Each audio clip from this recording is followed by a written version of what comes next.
Now here on Morning Matters, we try to provide context on different issues, and there's no better way to do it than to talk to the sources themselves, and we had the chance to do that with Senator Raffy Tulfo. Let's watch this. Joining us on Morning Matters today to give his share of voice and to spare us a little bit of time, we have Senator Raffy Tulfo, a true kapatid. Welcome Yes. to Morning Matters. Thank you for having me. It's an honor to be able to finally interview you. Thank you. Okay, kayo po ay kapatid at ako rin ay kapatid. At gusto ko lang matanong, matagal na po, Senator. Kasi lagi po ako nandyan, nagpa-park sa labas. Doon po sa may pila po ninyo. Right. Oo. I just wonder, no, parang ito pong pila na ito, kasi hindi ko po nasubaybayan mula dati pa. Paano po ba ito nagsimula? At hindi po ba kayo napapagod na laging meron pong mga taong nasa labas na humihingi po ng tulong sa inyo, na kumakatok, mapapasko, mapabagong taon, o ano man yung okasyon? Kumunti pa nga yan eh. Dati kasi umabot yan hanggang 1,000 mahigit, promise.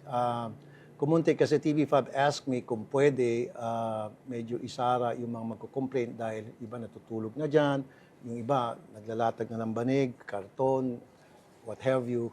So, ang ginagawa ko ngayon, up to 100 lang ang pwede, pero dapat magpalista. Pero sumusobra pa rin. But I'm very happy. I'm overwhelmed, actually. Overwhelmed sa kasiyahan. Pero gustong-gusto ko yun. The more people that come to me, the more happier I am. Ano pong aasahan nila kapag pumila sila dyan? Ang maasahan nila, sila ay maasikaso, although hindi lahat sila pwedeng isalang sa programa ko kasi yun ang gusto nilang mangyari. Pero most of the time, more often than not, yung binibigay kong referral letter ay umuubra naman. Wala pa naman bumabalik na luhaan at sinabing wala nangyari sa sumbong ko. Pero pag merong paminsan-minsan bumabalik, then ini-entertain namin at tinatawagan namin yung concerned agency na supposed to be natutulong sa kanila. At Meron po gumagana bang naman. humihingi lang ng pera, pipila kasi walang-wala sa buhay, tapos hihingi po sa inyo? Yes, meron naman ganon. Pag ganun, And we're ready lahat for po it. na natutulungan naman po? Or parang independe rin kasi syempre may iba naman magsasabi na yung dole out hindi magandang paraan ng pagtulong. Ano po yung sariling paniniwala nyo doon? Well, sa dole-out, magbibigay ka ng pera for no reason dahil siya ay nagugutom at gusto niyang pumunta ng McDonald's para kumain. Hindi ako nagbibigay ng ganon. Nagbibigay ako pag medical assistance, meron akong tinatawag na guarantee letter. Marami tayo niyan. At meron din akong pera, sarili. Kapag halimbawa, sabihin nila pambili ng medisina, wala naman sa guarantee letter yan, then ako mismo nag-shell out, kailangan nila ng pambili ng wheelchair. Those kind of things, tumutulong ako. In some cases, may mga tao na nawalan sila ng hanap buhay, dahil namatay yung kanilang isang minamahal. So binibilang ko ng tricycle. Meron pang iba na pinapatayan ko ng bahay dahil wala namang silungan yung kanilang mga anak. Hindi po kayo napapagod? Kasi parang ang dami pong... Hindi. Ba't ka mapagod? Eh, yun ang dahilan kung bakit tayo pumunta sa public service. Oo. Kaya lang yung parang syempre iisipin mo rin na baka maubusan naman ako kasi ang dami. Libo-libo eh. Hindi Correct. po ba minsan sumasagi sa isip niyo na parang nape-pressure kayo na paano ko tutulungan to lahat ng taong to? Umaasa sila sa akin. Correct. Kasi hindi naman pwedeng lahat ay matulungan mo na pupunta sa'yo. Meron naman kasi akong RTIA Foundation at kumikita naman ng maayos yung YouTube channel natin. So, doon nagagaling yon. Plus, meron naman akong mga sponsor, meaning endorser ako ng maraming produkto. So, sapat na yon. Meron din po ba minsan na nang-aabuso? Yung pabalik-balik? Yes, alam mo yun. Meron talaga. Kasi nakakausap namin at nakikita namin yung parehong muka. Yes. So, I've always wondered, ano po yung... Nangyari yun. Paano pag ganun po? Pero magaling mag-screen kasi mga staff ko. Plus, meron kami CCTV Okay. na may kita, nakita ko na to nung isang araw o last week, pero nagdamit na ng iba. So, nasasara namin yun. Nakilala po kayo para sa Tulfo Brand of Justice.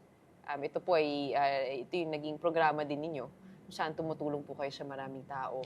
How did this come to be? Paano po kayo napunta na linya dito? Kasi dati, yun nga, nung nasa US po kayo, iba po yung trabaho po ninyo. Halos lahat pinasok ninyo. Right. Tapos dito, nag-radio kayo. Alam po Right. yung mga kapatid po niyo nauna sa radio. Mon. Oo. Pero paano niyo po nalinya yung sarili niyo sa ganitong klaseng programa? So, ganito yun. When I came back from the US and then pumunta ako sa radio station ng brother ko. At that time, meron pa yung tinatawag na isumbong mo kay Tulfo. So nag-watch ako, nakikita ko yung mga tao pumipila, tinutulungan niya, binibigyan ng tulong. Sabi ko, ang sarap tingnan to Tapos yung iba bumabalik para magpasalamat, yakapin siya, umiiyak pa. Tapos sa sobrang tuwa, sabi ko, I think I like this. So sabi ko, one of these days, I'm gonna do what he's doing. At the rest is history. Pero may iba pong mga kritiko ang nagsasabi, ito pong Tulfo Brand of Justice, it is swift, mabilis, kaya nyo po mag-exact ng response mula sa mga ahensya. Pero meron din na magsasabi na hindi nyo po natutugunan yung tunay na problema. Kasi kung umaangkla po sila sa programa po ninyo, yung actual systemic na problema, yung mabagal na hustisya, ay hindi na-address.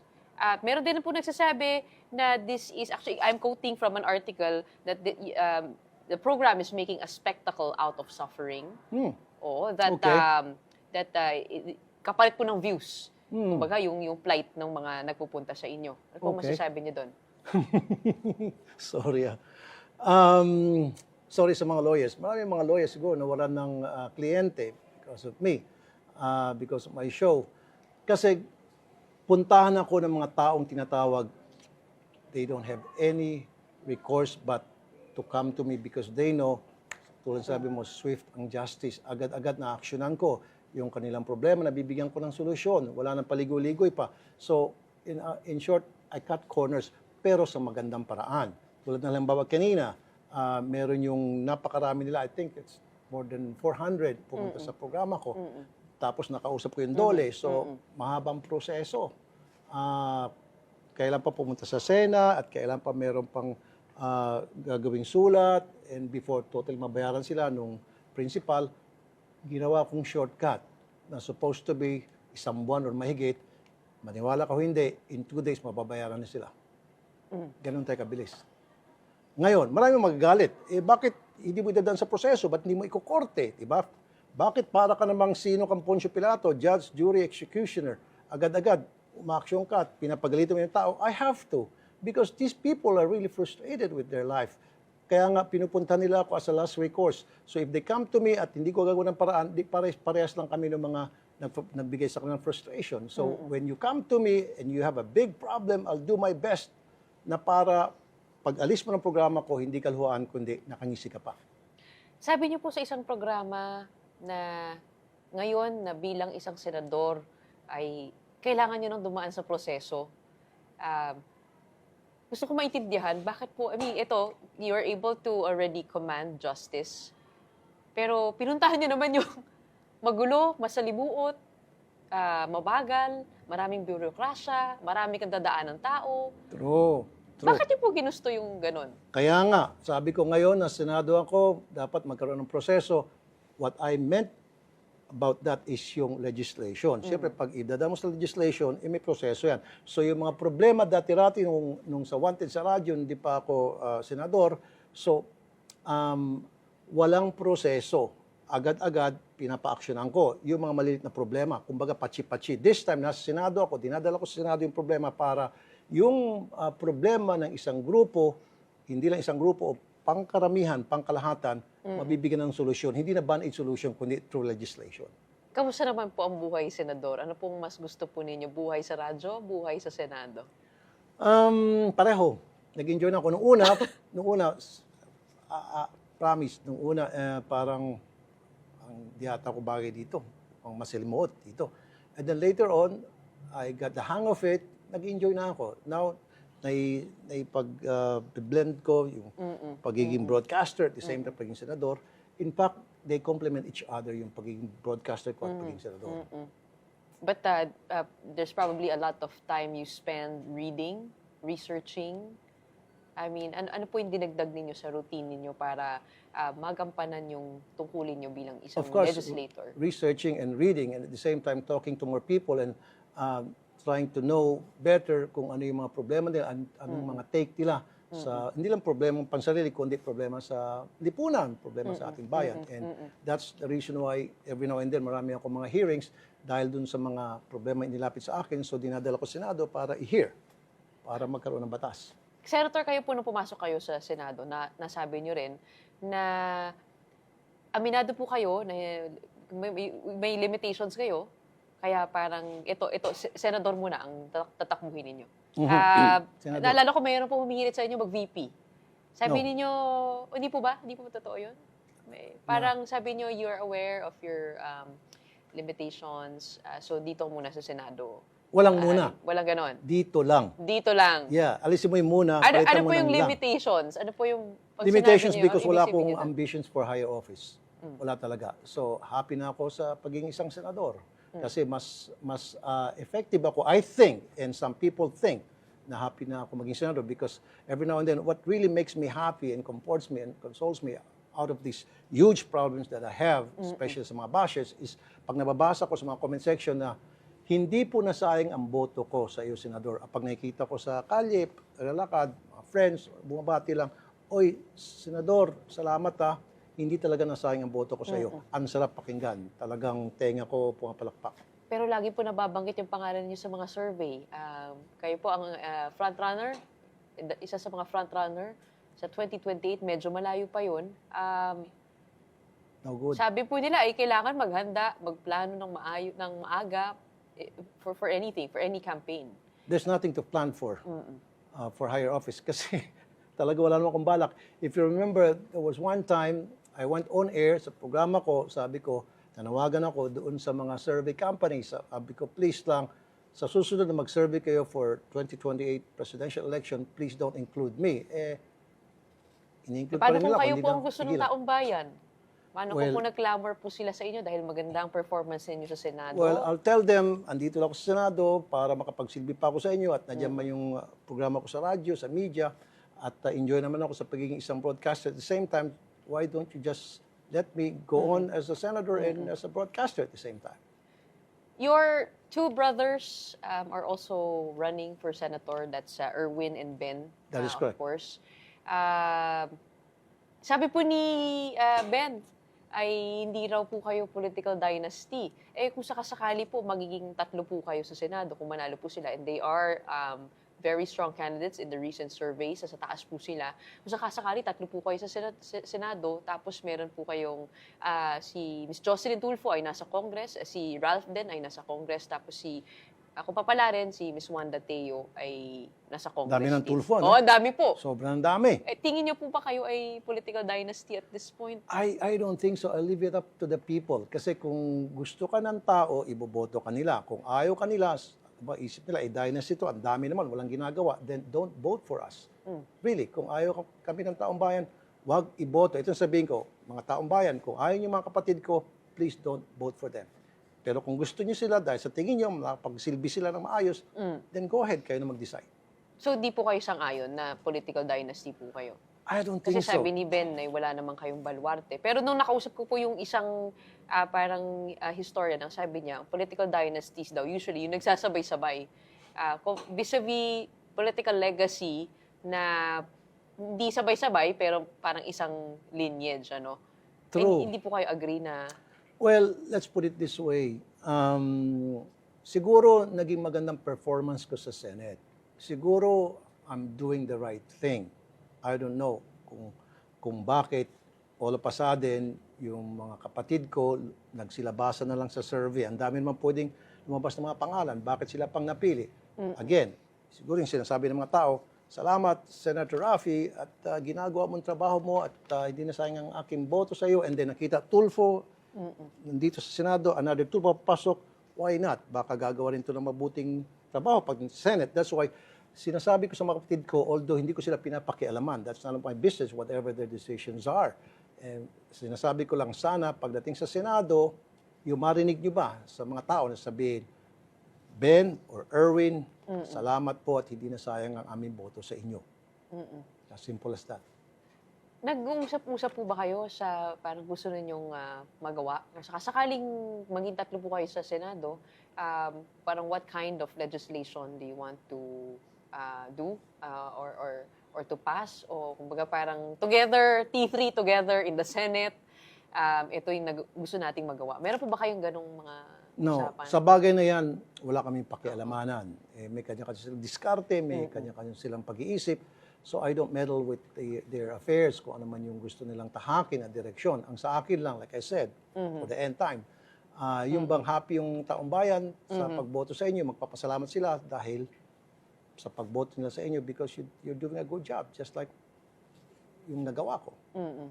Pero, yun nga po yung sabi po ninyo. No? Pero ano pong nararamdaman nyo na ito, leading po yung mga kapatid nyo? I mean, does that evoke parang feelings of pride? Tuwan-tuwa naman po kayo na gano'n? O, siyempre, mga kapatid nyo po yun eh. Yan, Taas. nakakatuwa. On the other hand, kinakabahan ako. True. Bakit po? Kasi, what if they don't meet the expectations of the people? But, confident ako na may meet nila dahil nakikita naman sa mga performance nila. Si Ben, may programang Bitag. Si Erwin, meron siyang programa din na sarili ng radio program. At si Erwin, meron din dating experience sa cabinet. So I think they'll do well. It's just a matter of proving themselves na salamat sa pagboto nyo, ito yung gagawin ko balik sa inyo na maganda. Ano po yung pros and cons ng having family in government? Yun yung po mag-aaway kayo or minsan nagkikiskisan ba kayo sa mga ibang paniniwala sa ganito? Well, hindi maiwasan yan.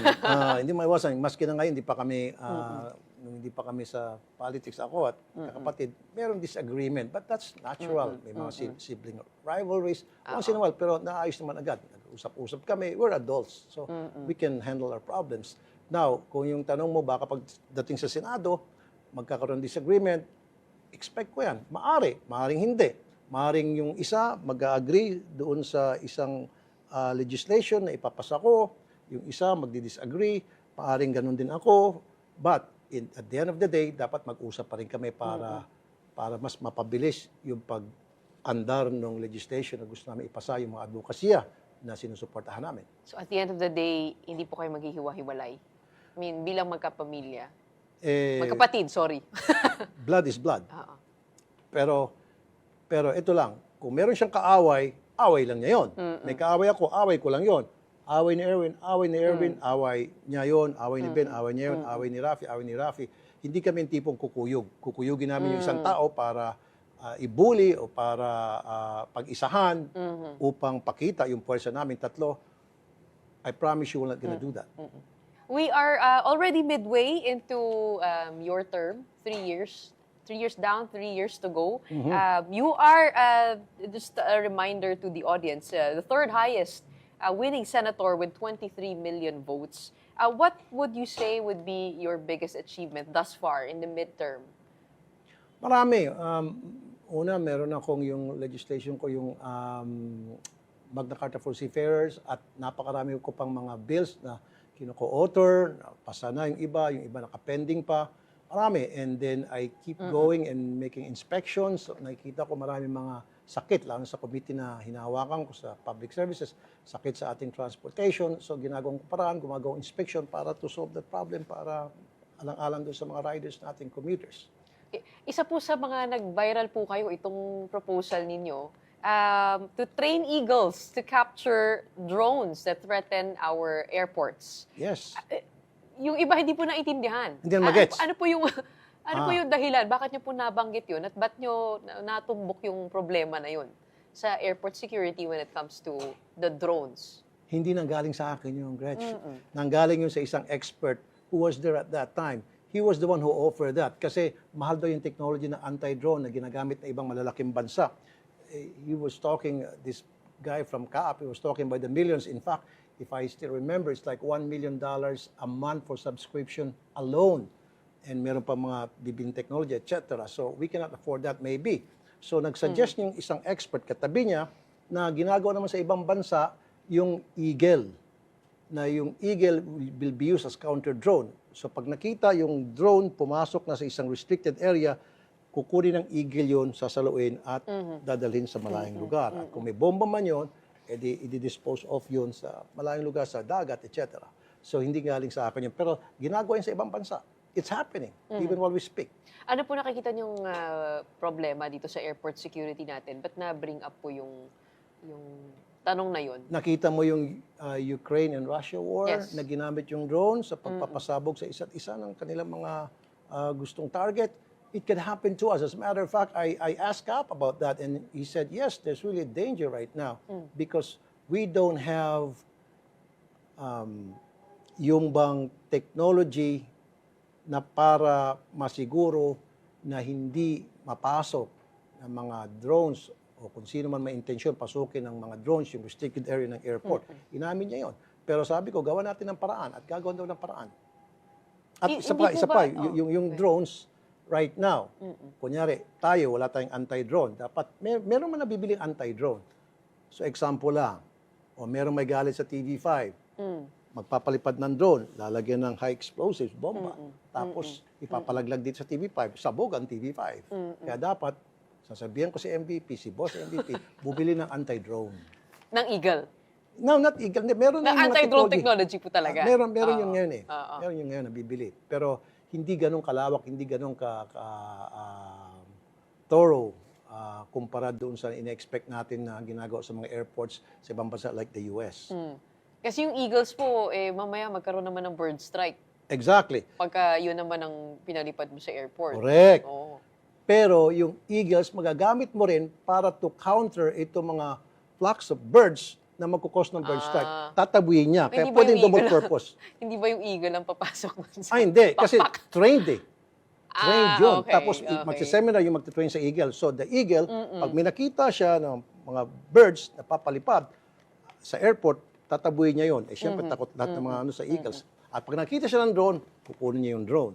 So, dapat trained. Hindi yung basta-basta kuha ng Eagle, pakawalan mo niya, baka tama ka, siya pa mismo papasok sa engine, di, sabog. Pero actually, napanood ko po yung part ng hearing na yun at napaisip nga po ako. Sabi ko, hindi po ba ang dami naman nating problema? Parang, para bigyan natin ng budget itong drone na napakamahal, parang dapat unahin po muna natin yung, like, kumari, problema sa infra, problema sa traffic, problema sa basic social services. Tama ka dyan. Oo.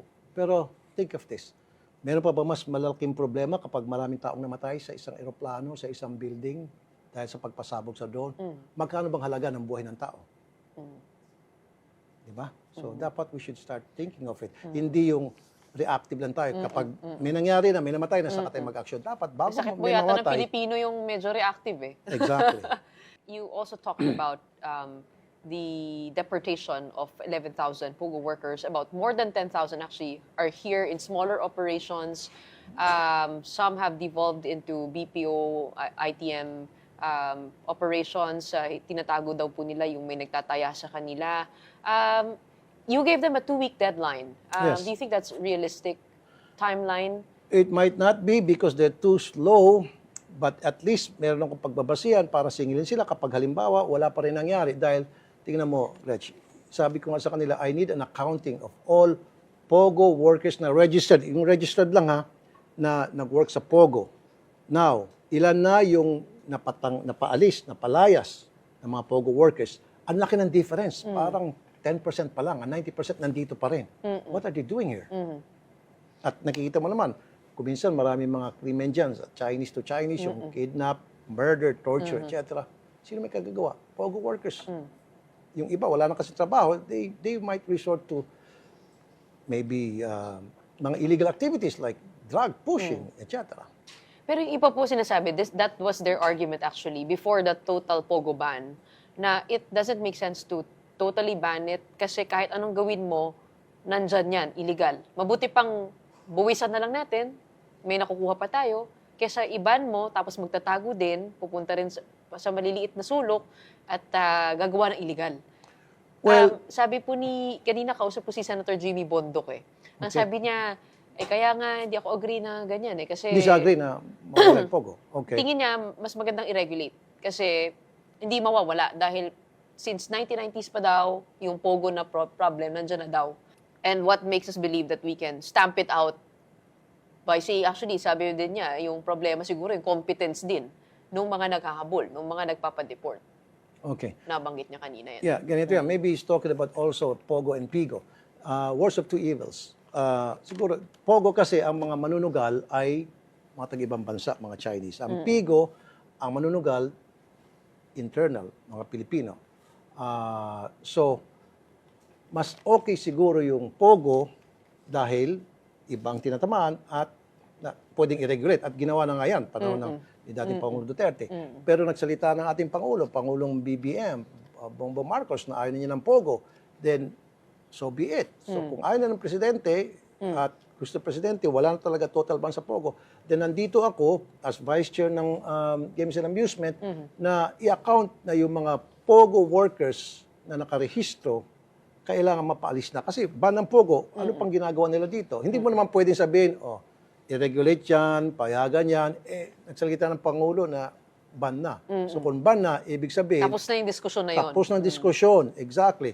At dapat, yung lahat ng workers ng Pogo, layas na. Nahihirapan po sila dahil ang sabi po sa akin ni PAOK Winston Casio, spokesperson Winston Casio, ay yung computer nila, kailangan pa nilang buksan at doon malalaman kung may tumataya nga from abroad. Kasi yung offshore gaming ang binan ng Pangulo. That's Pogo. Pero yung local betting ay hindi kasama. Yung Pigo yon. Oo, yung Pigo po. Ano po sa tingin yung batas ang maaaring magpatibay sa paghahabol dito?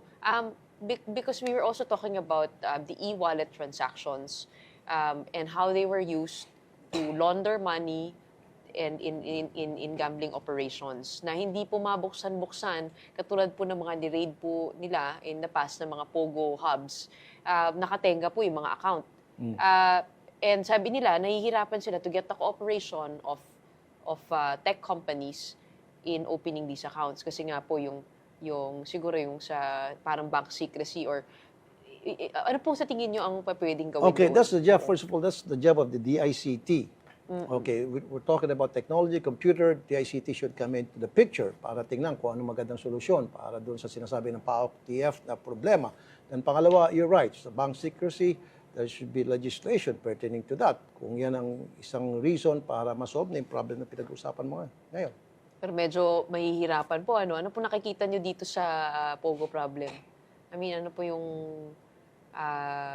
gaano ka salimuot yung problema bago mapaalis yung 11,000 na natitira po dito na illegal Pogo workers? Yan yung problema ng ating mga otoridad. Nandiyan yung NBI, nandiyan yung CITG, nandiyan yung DICT, nandiyan yung NTC. That is their job. So, may kasabihan para sa akin, kung gusto maraming paraan, kung ayaw maraming dahilan. So, pag nagdadahilan sila dahil di kaya, kasi ganito, kasi ganon, then, ibig sabihin is either tamad sila o kasabat sila. Isa pa pong ban na isinusulong po ninyo ay ang total ban ng OFW sa Kuwait. Yes. Yun lang po ba ang nakikita niyong solusyon? When I said total ban, I meant yung sa mga bagong kontrata, papasok pa lang. Pero yung mga dati na, and then, of course, hindi kasama yung mga non-domestic. Kasi yun naman ang palaging inaabuso, nire-rape, torture, pinapatay. Total ban doon sa mga bagong papasok. Why? Tingnan mo, Gretch, palagi na lang tayo nakakarinig na OFW natin, nire-rape, tinotorture, inaabuso, pinapatay. When is it going to stop? And quite government is not doing about it. So may suggestion ako, total ban muna and then let's sit down. Ganito. Kasi tayo mga Pilipino, mga OFWs, before we go to abroad, before they're allowed to go to abroad, dumadaan sa butas ng karayong, napakatindi ng screening, health screening, NBI, barangay, police, kung ano pang mga screening ginagawa. And yet, pagdating doon sa bansa na pupuntahan, tulad ng Kuwait, walang screening. Paano kung yung pupuntahan niya palang may top-up? Kasi tayo may health screening, wala. Paano kung yung pinuntahan niya pala may kaso pala sa police o may kaso sa korte? Paano yung pupuntahan niya may sakit pala, may TB? So paano? So yun ang gusto ko sana malaman muna na bago tayo i-open ulit natin yung deployment, total deployment sa Kuwait, then dapat lahat ng mga employers na tatanggap sa ating mga OFWs, they should also be well screened. And at the same time, magkaroon ng thorough monitoring to ensure na wala nang OFW sa Kuwait na maabuso. Nakikinig din po ako ng programa ni Sir Ted Filon at pinag-usapan po nila yung issue na yan.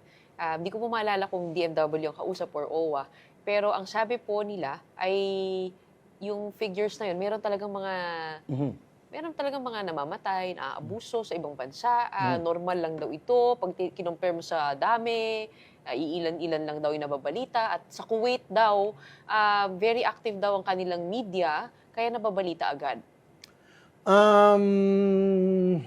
I don't think it's normal. Yung isang buhay ng tao na namatay, I wouldn't consider it as normal. That's way, way, way abnormal.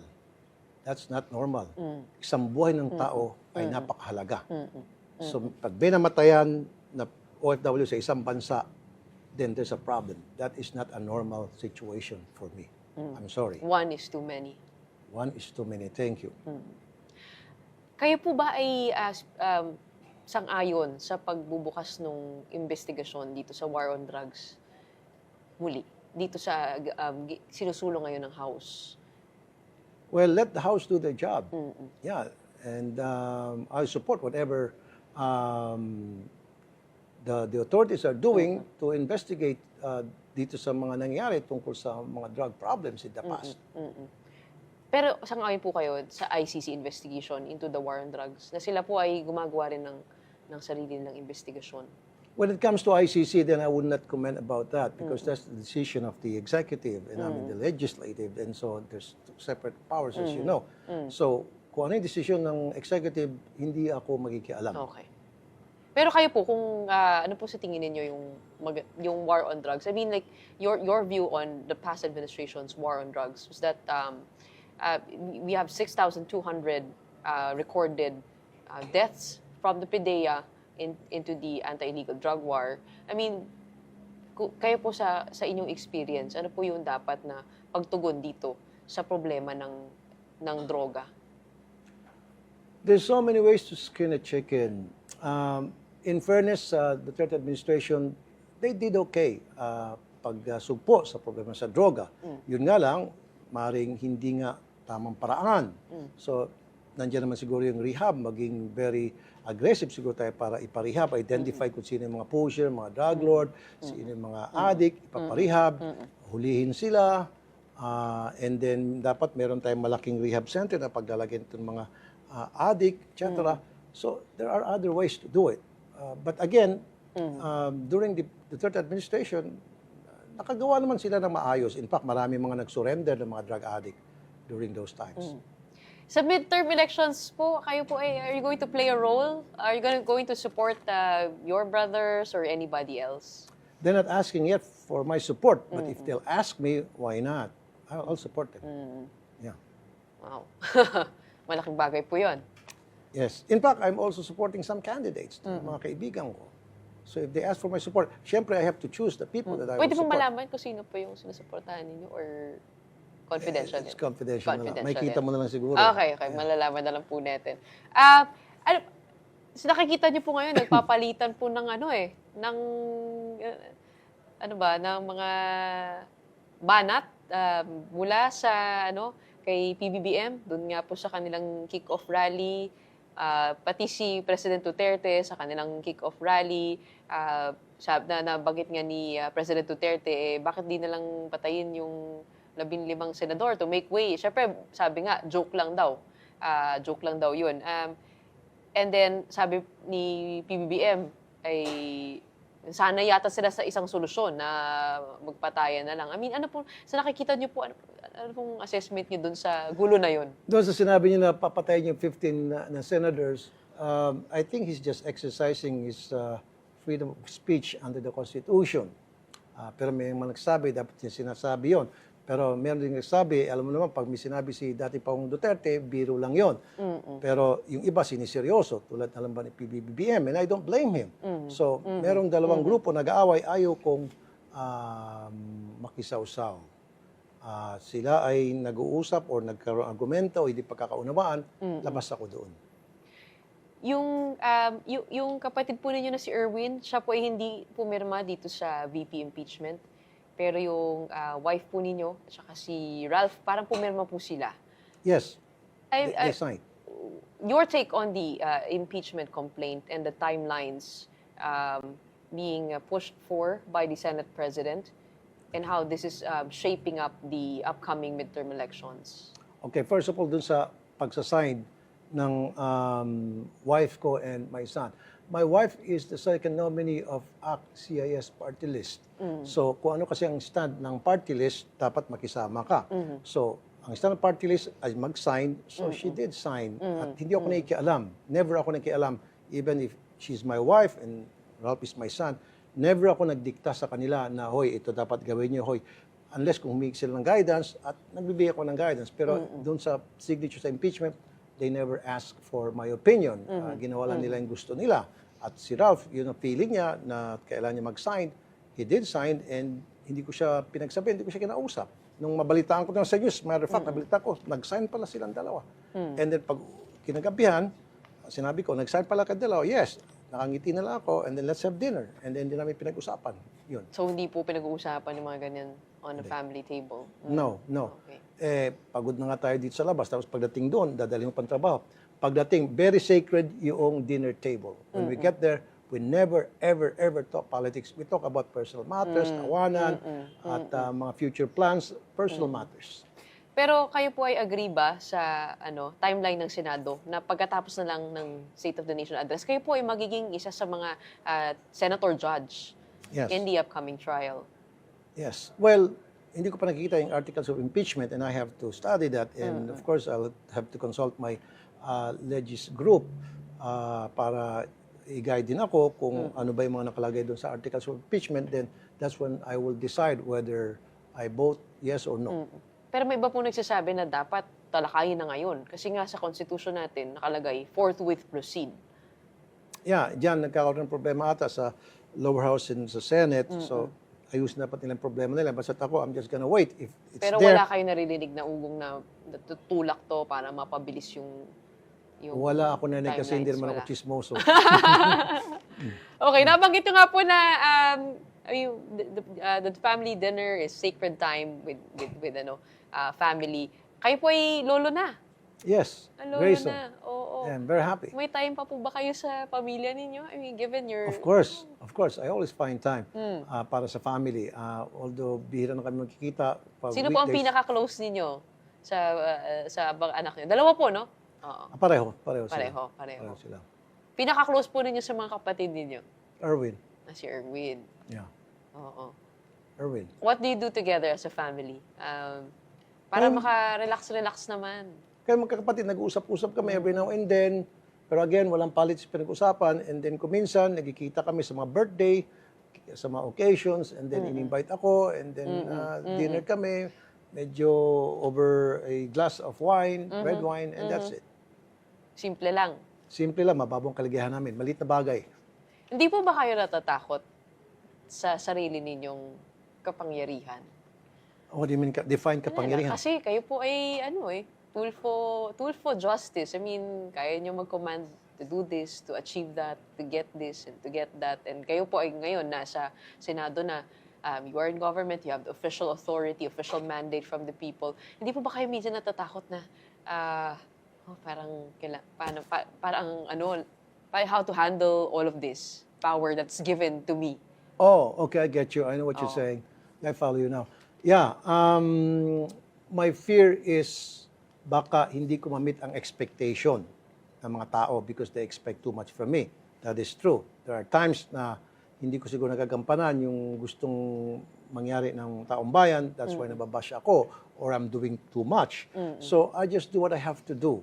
Kung ano yung nasa kalooban ko, ginagawa ko. Wala nang pag-atubili na baka mali ito, baka tama ito. Kung anong tingin ko na tama, diretso-diretso, parang kabayo, may nakalagay dito. Sa paoho. Yeah, diretso lang agad trabaho. And then bahala na kung ibabash ako. Hindi kasi damn if you do, damn if you don't. Dito sa politics ngayon, marami akong mga bashes. Marami din akong taga-puri.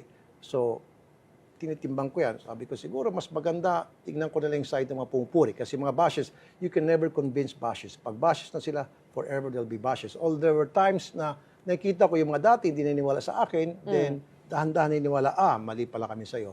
Pero most of these bashes, as what we call trolls, Pero binabasa hindi niyo po? mo convinced. Binababasa niyo? Hindi na ako nagbabasa. Hindi Mga tao ko, every now and then, sabihin ako, Sir, may ganitong kumakalat na na sa social media about you, negative. Sir, Yung iba, entertaining ko. Bakit? Baka kako, talagang valid yun, constructive yun. Of course, there were times na constructive talaga. And then I listen.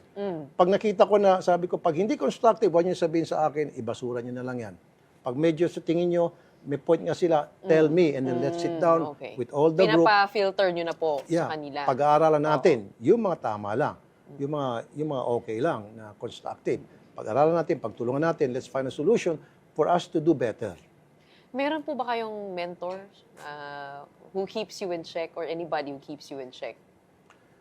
Pinagbayan kayo? Honestly, wala akong mentor. What I do is, I just think sa gabi, bago ako matulog, pagising, what am I gonna do? What happened today? Saan ako nagkulang? Saan ako sumobra? And then, medyo konting meditation, and then pagising ko, fresh, ito yung gagawin ko mamaya. And then I consult my team, my Legis team. And then, binibigyan nila ako ng guidance. That's how it works. Every so often, I talk to my team para alamin sa kanila at sabihin sa kanila kung anong direksyon namin. What keeps you motivated? I mean, must be a lot. A lot. Just A like lot. you, marami ka siguro motivation. Dahil pag marami ka mga fans na tutuwa sa iyo, pinupuri ka, Kailangan. it keeps you motivated. It keeps you happy. Yun lang eh. In fact, many years ago, one of my doctors told me, hindi pa ako senador. Sabi niya, na namamonitor ko yung trabaho mo, very stressful, napapasa sa iyo mga problema ng mga tao. Baka magkasakit ka niyan, etc. Sabi ko, paano ko magkasakit kung if I'm enjoying it? Parang yung mga basketball player, pagod na pagod, pero they're enjoying it because they're being paid, just like what I'm doing sa broadcaster ako. Hindi ganito yun. As long as you enjoy your work, you're doing the right thing. Love your job, and your job will love you back. Pag meron po kayong hindi natutulungan, dinadala nyo rin po ba yun? That is correct. Yun ang medyo nakakalungkot. Kasi like I said, di naman ako perfect, di naman ako si Superman na lahat kaya kong gawin. There were quite a few times na nalungkot ako. Sobrang sad ko dahil kailangan kong tulungan pero hindi ko natulungan, hindi nangyari yung in-expect ko na in-expect din sa akin nung lumapit sa akin para humingi ng tulong. Kayo po ay nasa public service and you've been carrying the Tulfo brand of justice for many years. Ano po yung gugustuhin ninyo? Or ano po yung sa punto na masasabi ninyong nagawa nyo na yung tungkulin ninyo bilang, isang public servant? Yes, thank you for that question. Yeah, nagawa ko na yung tulong or in-expect the people from me because I've heard so many people, like I said kanina, early on sa interview, naglalakad ako sa kalye, nababasa ko sa social media, sa mga comment personal account ko, social media, na, Sir, hindi kami nagsisisi kasi binoto ka namin. Mission accomplished.